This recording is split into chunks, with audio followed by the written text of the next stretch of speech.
Hello students, welcome to our online study YouTube channel.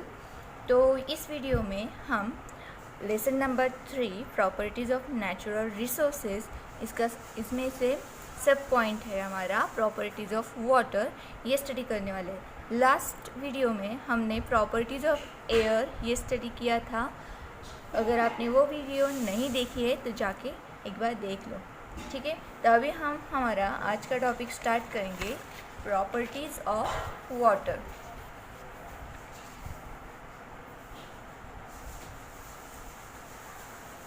What are the states in which water is found? Water is found in 3 states. 3 states में हमें water observe होता है। कौन कौन सी है? First है solid, liquid and gaseous. जब हम आइस फॉर्मेशन करते हैं तब सॉलिड स्टेट में होता है। नॉर्मल जो हमारा ड्रिंकिंग वाटर है वो है liquid in state, and next is water vapours जो कि है gaseous state. Okay, what inference will you draw from the pictures along sides? ये जो बाजू में जो पिक्चर दिखाए हैं, देखो फर्स्ट है बलून। तो बलून को छोटी छोटी होल से उसमें से वाटर बाहर आ रहा है। तो इस पिक्चर से हमें पता चलता है कि वाटर छोटे से होल से भी बाहर निकल सकता है, मतलब उसमें से भी वो फ्लो होता है। नेक्स्ट पिक्चर जो है उसमें बताया है कि एक ऊपर टीन रखा है और नीचे टब रखा है। इसको अगर होल हमने किया तो वहाँ से भी वाटर बाहर निकल रहा है, फ्लो हो रहा है। और साथ ही साथ अगर नेक्स्ट है ट्यूब रखी हुई है तो ट्यूब में से भी ये वाटर क्या हो रहा है, फ्लो कर रहा है। तो मतलब हमें इन पिक्चर्स से पता चलता है कि वाटर एक फ्लूइड सब्सटेंस है जो बह सकता है ना। Water occurs in liquid state under ordinary condition. Normal condition जब रहती है, room temperature, normal room temperature जो होता है उस टाइम पे वाटर कैसा होता है, लिक्विड स्टेट में होता है। Water is a fluid substance. Water कैसा है, फ्लूइड सब्सटेंस है जो फ्लो हो सकता है।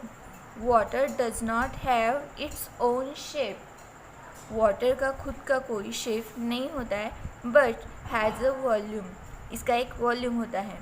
देखो अभी यहाँ पर एक जो पिक्चर्स दिखा है वो देखो, इसका जो शेप है वैसे ही वाटर उसमें फिलअप किया है। ये जो बाउल है उसमें भी वाटर है, तो बाउल का जो शेप है वही उसने एक्वायर्ड किया है। ग्लास है, बॉटल है, जार है, तो जैसा जैसा हम जिसमें वाटर रख रहे वैसा ही उसका शेप बनता है। तो मतलब वाटर का खुद का कोई शेप नहीं है। इसका मतलब लिक्विड सब्सटेंस, जो भी लिक्विड सब्सटेंस होंगे उनका खुद का कोई शेप नहीं होता है, बट हैज़ अ वॉल्यूम, मगर उसका एक वॉल्यूम होता है ना। It can pass through small holes और seep through very small gaps और क्रैक्स। मतलब ये जो फ्लूइड सब्सटेंस है वाटर, वो किसी भी होल से, स्मॉल होल या फिर सिप मतलब भी अगर कहीं पर होती है तो वहाँ से वो इजीली पास हो सकता है।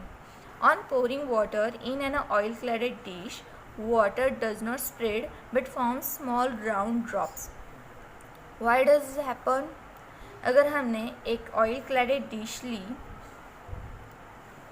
देखो मैं अभी ऑयल से लगाई, इसमें ऑयल मैंने क्लैडेड किया है, स्प्रेड करके दिया है।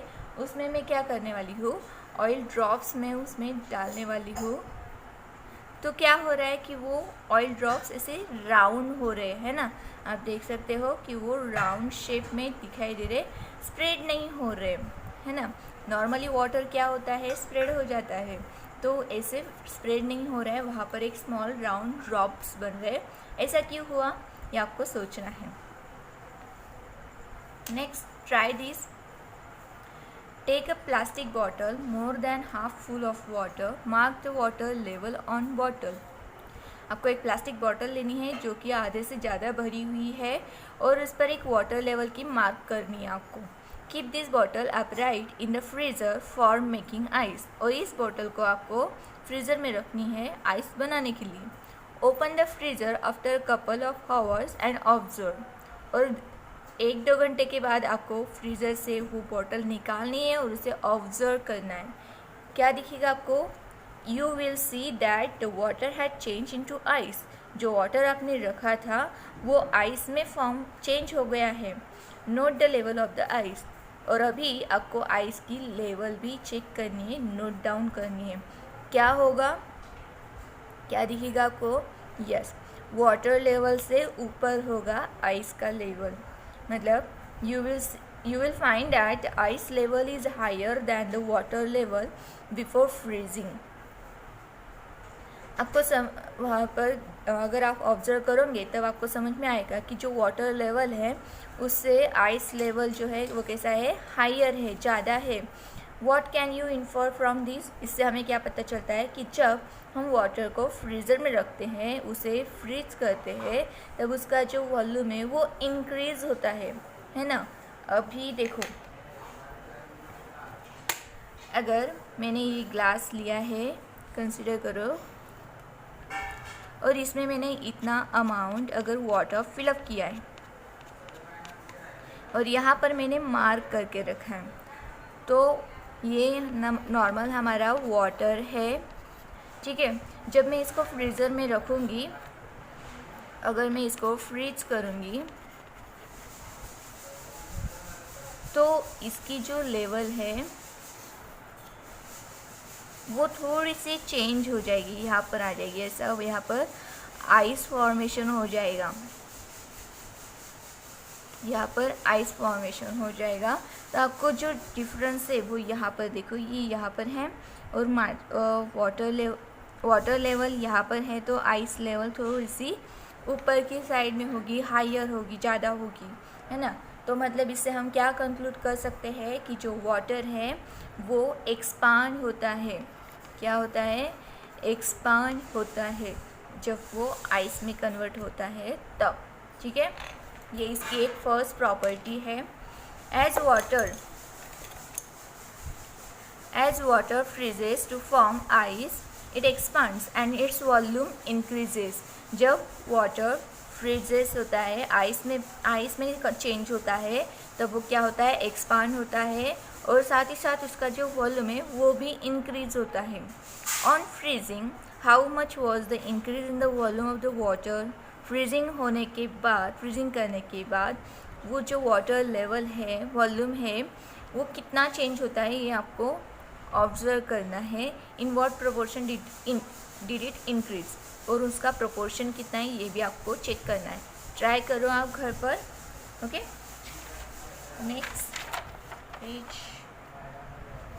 नेक्स्ट एक्टिविटी दिए हैं आपको. देखो, take a bucket of water, drop many different kinds of articles in it.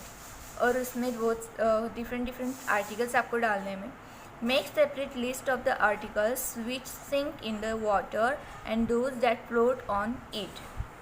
Okay, तो अभी मैं यहाँ पर बकेट तो नहीं ले रही हूँ, मगर मैं छोटा सा बाउल लूँगी और उसमें डिफरेंट आर्टिकल्स में डालने वाली हूँ. तो उसकी लिस्ट मुझे बनाना है. लिस्ट कैसे बनाओगे आप? लिस्ट कैसे बनानी है आपको? यहाँ पर लिखना है आपको आर्टिकल्स. ठीक है, आर्टिकल्स के आगे सिंक इन वाटर, जो चीज़ नीचे डूबेगी उसकी यहाँ पर लिखना है आपको सिंक इन वाटर. और नेक्स्ट कॉलम में होगा फ्लोट ऑन वाटर. ओके, तो मैं फर्स्ट आर्टिकल डालने वाली हूँ इरेज़र. चलो डालते हैं. ये मैंने इरेज़र लिया है, इरेज़र में डाल रही हूँ. ओप्स, ये तो सिंक हो गया, तो यहाँ पर हम टिक करेंगे. ठीक है, नेक्स्ट शार्पनर. ये तो फ्लोट हो रहा है, वाओ. नेक्स्ट हम लिखेंगे शार्पनर. तो शार्पनर फ्लोट हुआ है ना, वाटर. नेक्स्ट चीज़ हम ऐड करने वाले हैं पेंसिल. पेंसिल भी फ्लोट हो रही है, तो हम इसी तरह यहाँ पर लिखेंगे पेंसिल, तो ये भी फ्लोट हो रही है ना। तो इसी तरह आपको बहुत सारे आर्टिकल्स ऐड करने हैं और ऐसी लिस्ट आपको बनानी है कि कौन से आर्टिकल्स फ्लोट होते हैं, कौन से आर्टिकल्स सिंक होते हैं। Okay,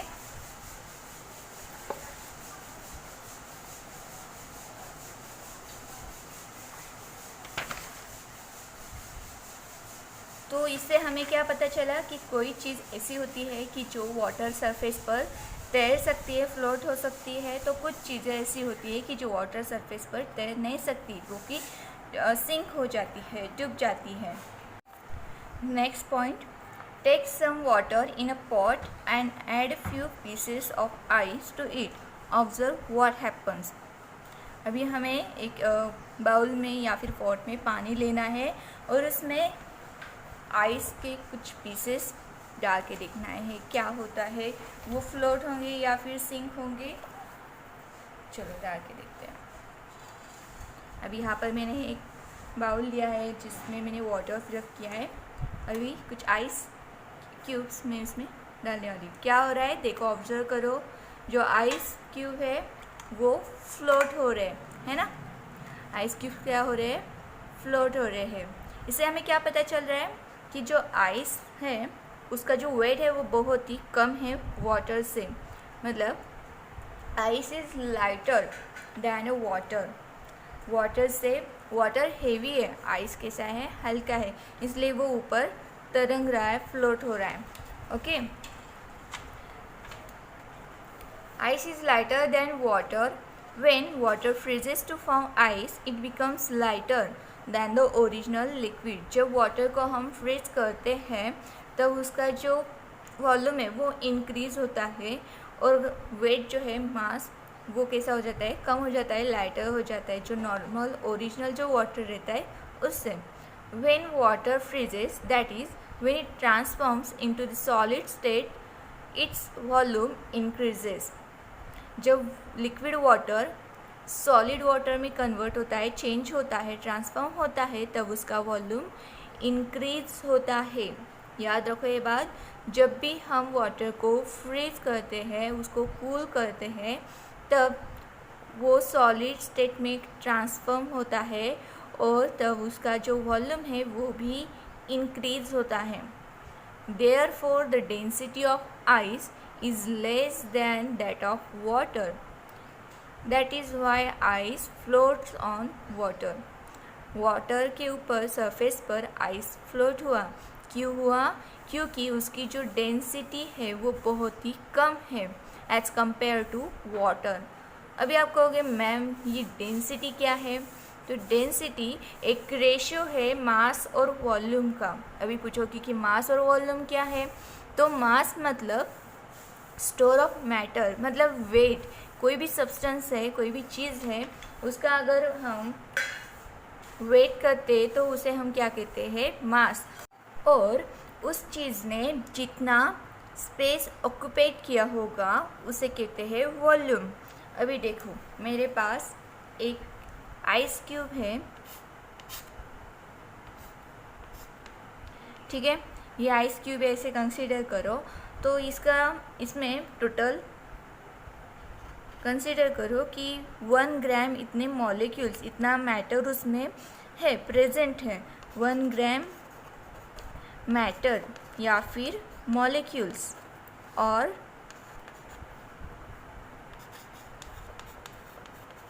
molecules are present, then इसका जो मास है वो कितना होगा, मास 1 ग्राम, ठीक है। अगर ये जो क्यूब है इसने जितना स्पेस ऑक्यूपाइड किया है, जितना स्पेस उसे लग रहा है सिस्टम या फिर कोई भी चीज़ जहाँ पर वो प्रेजेंट है, उसे जितना स्पेस लग रहा है समा जाने के लिए, उसे क्या कहते हैं हम, वॉल्यूम। वॉल्यूम तो हम कंसीडर करते हैं कि उसे 1 क्यूबिक पर सेंटीमीटर, मतलब एक क्यूब समाने के लिए 1 सेंटीमीटर जगह उसे लग रही है, तो हम कहेंगे उसे 1 क्यूबिक सेंटीमीटर। सीसी मतलब क्यूबिक सेंटीमीटर, क्यूबिक सेंटीमीटर। समझ में आया आपको कॉन्सेप्ट? फिर से बता रही हूँ। देखो, मास मतलब क्या कि जितना मैटर उस चीज़ में प्रेजेंट है, मतलब या फिर आप यही समझ लो कि जितना उसका वेट होगा उतना उसका मास होता है। और जो वॉल्यूम है, वॉल्यूम मतलब जितना स्पेस उसने ऑक्यूपाइड किया है, जितना स्पेस उसे लगा है खुद को समाने के लिए, खुद को बैठने के लिए, तो वो उतना उसका वॉल्यूम होता है। अभी अगर मेरे पास एक ग्लास से भरा हुआ पानी है, वाटर है, तो मतलब उसका वॉल्यूम कितना होगा? वो ग्लास जितना है, जितना साइज़ होगा उस ग्लास का, वो उसका वॉल्यूम होगा।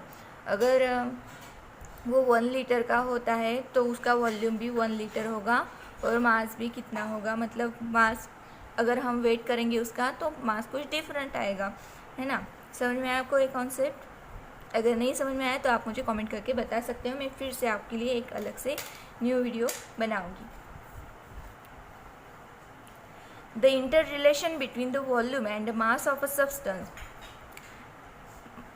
वॉल्यूम और मास, इनका जो इंटर रिलेशन है, रेशियो है, इसे हम क्या कहते हैं? Density of water. The space occupied by substance is its volume. जितना स्पेस सब्सटेंस ने ऑक्यूपाइड किया है, उसे जितना स्पेस लगा है, उसे कहते हैं volume. The store of matter in a substance is its mass. और उस सब्सटेंस में जितने मैटर्स होंगे उसे कहते हम मास। अभी देखो, ये जो ग्लास है, तो ये ग्लास में इतना पानी हमने भरा है। कंसीडर करो कि 1 लीटर है, या फिर 1 किलोग्राम इसका वेट है, तो 1 किलोग्राम ये 1 केजी, 1 किलोग्राम ये इसका मास है।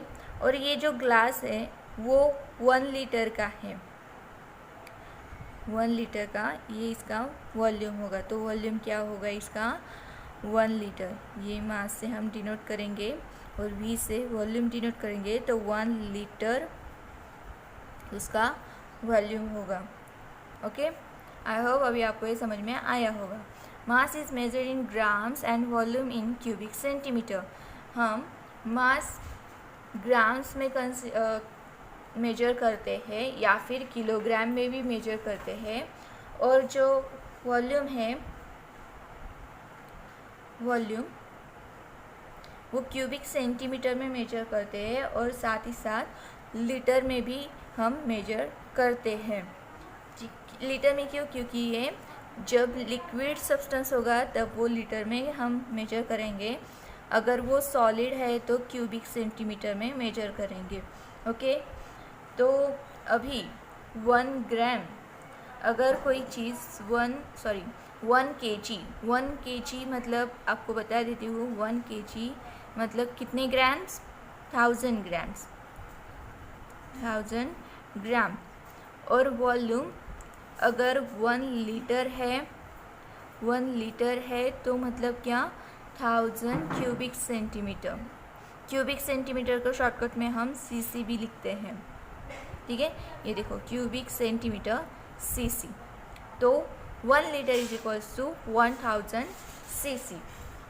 अगर आपको कभी एग्ज़ाम में या फिर कभी भी कोई क्वेश्चन पूछा जाता है तो आपको ये बातें ध्यान में रखनी चाहिए कि 1 केजी इज इक्वल्स टू 1000 ग्राम। अगर आपको केजी में दिया होगा तो आपको 1000 में उसे कन्वर्ट करना होगा, 1 लीटर में दिया होगा तो आपको उसे सीसी में कन्वर्ट होगा।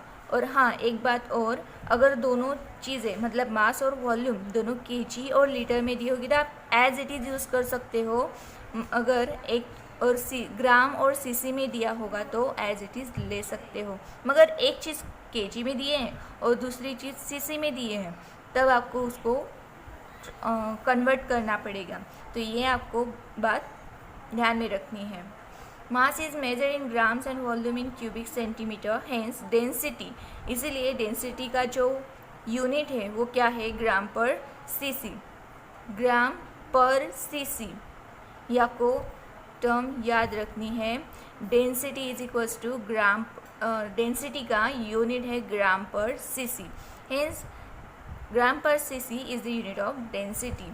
If mass of 1 liter of water is 1 kilogram, then what is the density of water? अगर अभी देखो आपको एक प्रॉब्लम दिया है, सॉल्व करना है, सॉल्व करके आप मुझे कमेंट करके बताओ कि इसका आंसर क्या होगा। If the mass of 1 litre, अगर 1 लीटर पानी है उसका मास 1 किलोग्राम है तो उसकी डेंसिटी कितनी होगी, ये आपको कैलकुलेट करके मुझे बताना है। बहुत ही सिंपल क्वेश्चन है। Think, will the mass of water change when its state changes during the transformation of liquid water into ice?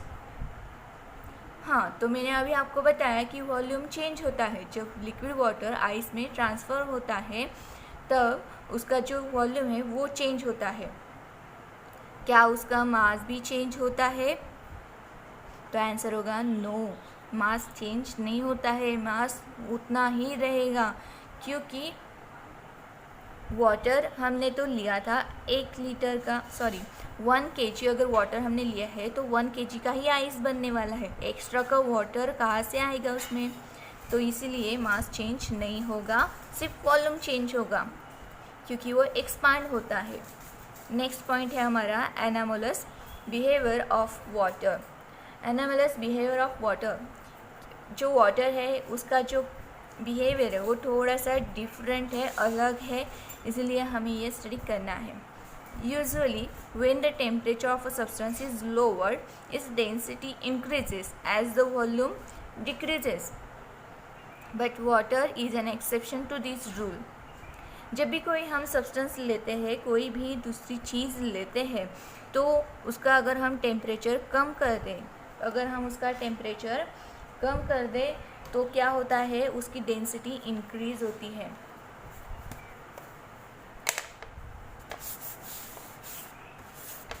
अगर कोई हमने ये सब्सटेंस लिया है, इसका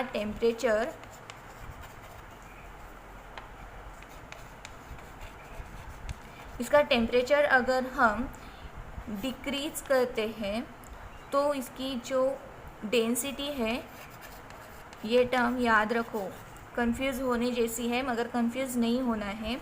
जो नॉर्मल हमारे यूजुअल सब्सटेंस होते हैं उसका टेम्परेचर अगर हमने लोअर किया, कम किया, डिक्रीज किया, तो उसकी डेंसिटी क्या होती है, इंक्रीज होती है। मगर उसका जो वॉल्यूम है, वॉल्यूम क्या होता है, डिक्रीज होता है। उसका वॉल्यूम क्या होता है, डिक्रीज होता है। मगर हमारा जो एक्सेप्शन केस है वाटर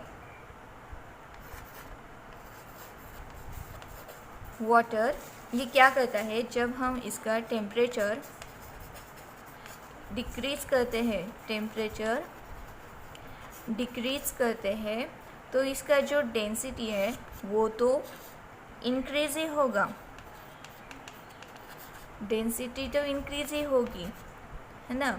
डेंस बनेगा ना, डेंसिटी मतलब घनता कि वो कितना सॉलिड है, वो बहने की प्रॉपर्टी उसकी कितनी है। तो डेंसिटी मतलब डेंस सब्सटेंस, तो इसकी डेंसिटी इंक्रीज होती है।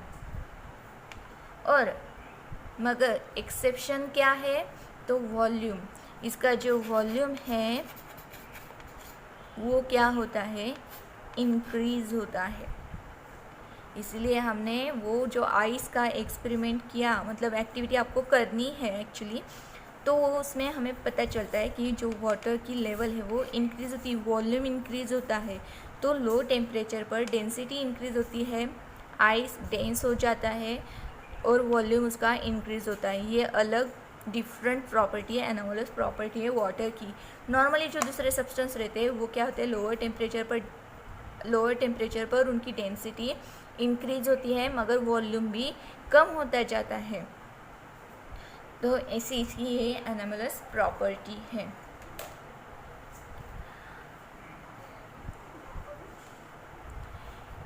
फोर्थ एक्टिविटी आपको करनी है, ट्राई करो, keep a glass full of water in the freezer for 5 to 10 minutes, then take it out and observe it carefully.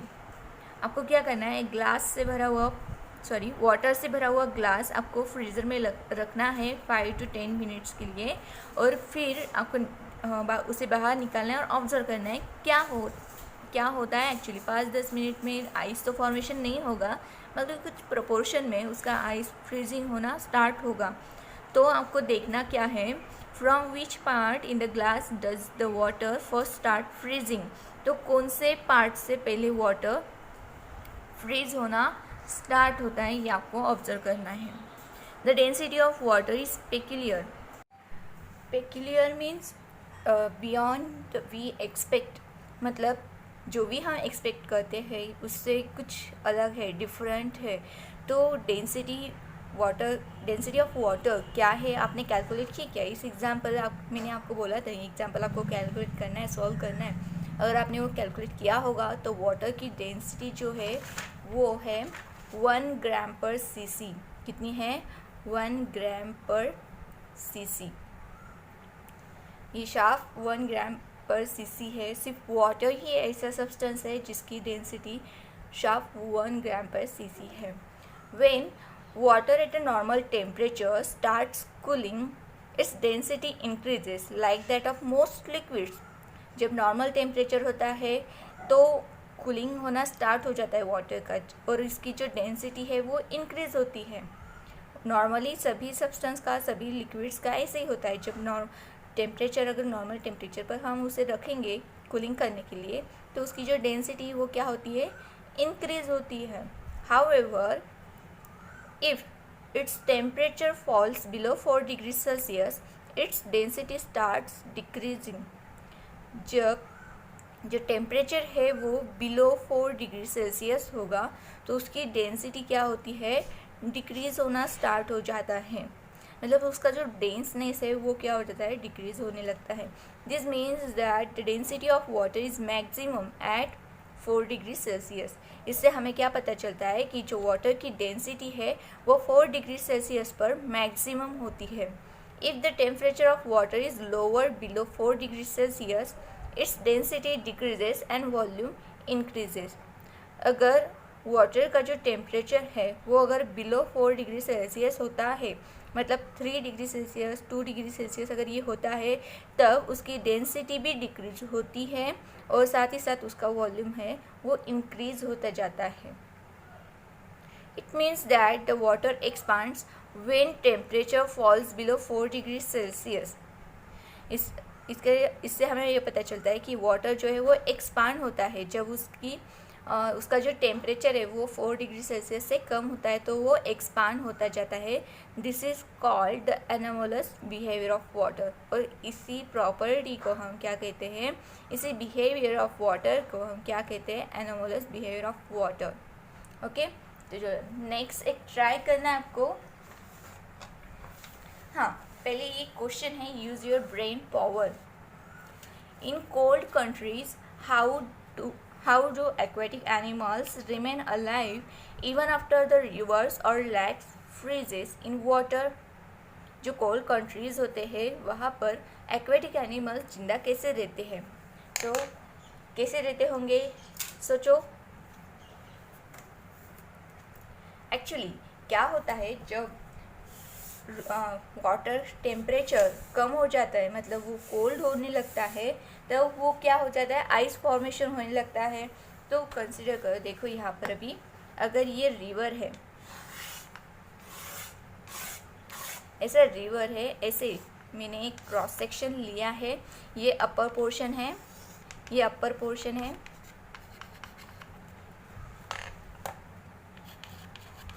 Upper surface है, और ये नीचे ये जो है वो डाउन सरफेस है। ठीक है, तो क्या होता है एक्चुअली, जब वाटर का टेम्परेचर बिलो 4 डिग्री सेल्सियस हो जाता है, तब ये ऊपर है ना, ये जो सरफेस है वो आइस में ट्रांसफ़र हो जाता है, चेंज हो जाता है। तो क्या हो जाता है, आइस में चेंज होने के बाद ये बहुत ही कूलिंग वाटर हो जाता है। तो ये जो लेयर है वो नीचे की साइड में आ जाता है, बॉटम में जाता है, और जो बॉटम में थोड़ा सा वार्म वाटर होगा, नॉर्मल वाटर जो होगा वो क्या होता है, ऊपर की साइड में चढ़ जाता है। तो इससे क्या होता है कि जो वाटर टेम्परेचर है वो मेंटेन होता है, मेंटेन रहता है। तो इसी वजह से वहाँ पर एक्वेटिक एनिमल जो भी होगी वो जिंदा रह सकते हैं। ओके, समझ में आया आपको ये concept? Next, try this. Take 2 big glasses of water. Add 4 to 5 spoonfuls of salt to the water in one glass and dissolve it completely.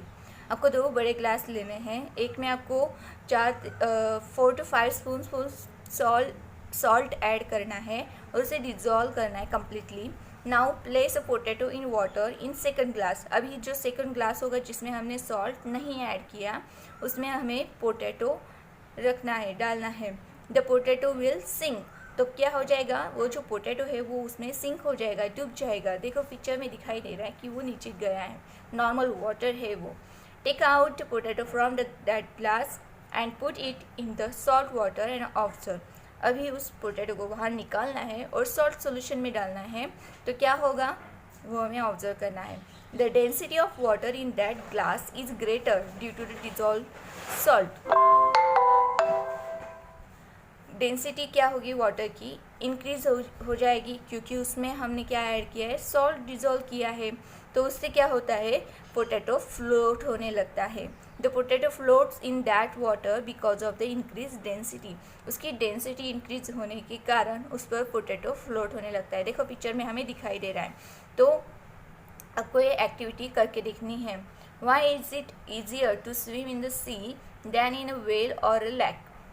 हमें सी में स्विमिंग करने के लिए आसानी रहती है, मगर वेल और लेक में स्विमिंग हम आसानी से नहीं कर सकते, एनर्जी लगती है जब हम वेल या फिर लेक में स्विमिंग करते हैं तब। क्यों ऐसा होता है, क्योंकि सी में क्या है, मोस्ट ऑफ प्रोपोर्शन किसका है, सॉल्ट का है, उसमें सॉल्ट बहुत ज़्यादा मात्रा में होता है, इसलिए हम इजीली वहाँ पर स्विमिंग कर सकते हैं। मगर वेल और लेक जो है, रिवर है, तो उसमें सॉल्ट बहुत ही कम होता है या फिर ना के बराबर होता है, इसीलिए हमें वहाँ पर ज़्यादा फोर्सफुली, मतलब उसकी डेंसिटी है वो कम होती है, इसीलिए हमें वहाँ पर एनर्जी ज़्यादा लगती है। In the above activity the salt dissolves in the water in the glass, that is it disappears. अभी अगर आपने एक्टिविटी की है तो आप देखोगे कि जब आपने सॉल्ट उसमें डिज़ोल्व किया तो क्या हो गया, बाद में डिसअपियर हो गया। वो दिख रहा था कि आपको, नहीं, वो गायब हो गया था। What happens when it disappear like this. क्या होता है जब वो ऐसे गायब हो, डिसअपियर हो जाता है तब, when the salt dissolves in water, जब वो सॉल्ट वाटर में डिजॉल्व होता है, it's particles spread in water, उसके जो पार्टिकल्स है वो वाटर में स्प्रेड होने लगते हैं। Slowly they become smaller and smaller, और धीरे धीरे वो क्या हो जाते हैं, छोटे छोटे हो जाते हैं। अगर आप ऑब्जर्व करोगे, थोड़ा मोटा नमक अगर आप लोगे, सॉल्ट लोगे, तो वो बड़े जो होंगे पार्टिकल्स जो भी होंगे, तो वो क्या होंगे, पहले इतने बड़े अगर होंगे, वो छोटे छोटे छोटे छोटे होके एकदम स्मॉल बन जाते हैं और इनविजिबल हो जाते हैं, इनविजिबल जैसे हो जाते हैं। Ultimately they become so small that they can not be seen, that is they mix completely with water. और ऐसे करते धीरे धीरे वो टोटली डिसअपियर हो जाते हैं, हमें दिखाई नहीं देते हैं, तो वो कम्प्लीटली वाटर के साथ मिक्स हो जाते हैं। This is what is called dissolving. हम इसी प्रोसेस को क्या कहते हैं, डिज़ोल्विंग कहते हैं। और अभी दूसरा एग्जांपल अगर मैं बताऊँ आपको, तो शुगर आप वाटर में ऐड करते होंगे तो वो शुगर के छोटे छोटे क्रिस्टल जो होते हैं वो बाद में दिखना बंद हो जाते हैं, तो इसे हम क्या कहते हैं, इस प्रोसेस को हम क्या कहते हैं, डिज़ोल्विंग। अभी न्यू टर्म्स है आपको, सॉल्यूट, सॉल्वेंट, सॉल्यूशन, ये आपको हमेशा के लिए याद रखना है। तो सॉलिड क्या होता है, द सब्सटेंस दैट डिजॉल्व्स, जो भी सब्सटेंस हम किसी सॉल्वेंट में डिजॉल्व करते हैं उसे क्या कहते हैं, सॉलिड। यहाँ पर इस मिक्सचर में हमने कौन सा सॉलिड यूज़ किया है, salt. Salt is acts as a solid. और वाटर क्या है हमारा, solvent. Solvent the substance in which the solid dissolves, जिस सब्सटेंस में हम सॉलिड को, कोई भी चीज़ अगर जिसको हम डिज़ोल्व करना चाहते हैं, उस सब्सटेंस को हम क्या कहते हैं? सॉल्वेंट। और अभी ऊपर की एग्जांपल में हमारा सॉल्वेंट क्या है? वाटर। और अभी है next term solution. What we get when the solute dissolves in the solvent. अब ये जो सॉल्यूशन है वो क्या होता है? सॉल्यूट को अगर हम किसी सॉल्वेंट में डिजॉल्व करते हैं तो उसे हम, जो भी हमें मिलता है उसे हम क्या कहते हैं? सॉल्यूशन। तो हमने वाटर में अगर सॉल्ट को डिजॉल्व किया तो हमें क्या मिलेगा? Salt solution. अगर हमने शुगर को वाटर में डिजॉल्व किया तो उसे हम क्या कहेंगे? Sugar solution. Okay. Uses of water according to its properties. अभी वाटर के बहुत सारी यूजेस हैं, उसमें से कुछ यूजेस यहाँ पर आपको बताए हैं। First, water is useful for water transport due to its fluidity. Water easily fluid, ये फ्लूइड सब्सटेंस है, ये इजीली फ्लो होता है, इसलिए हम ट्रांसपोर्ट कर सकते हैं इसे।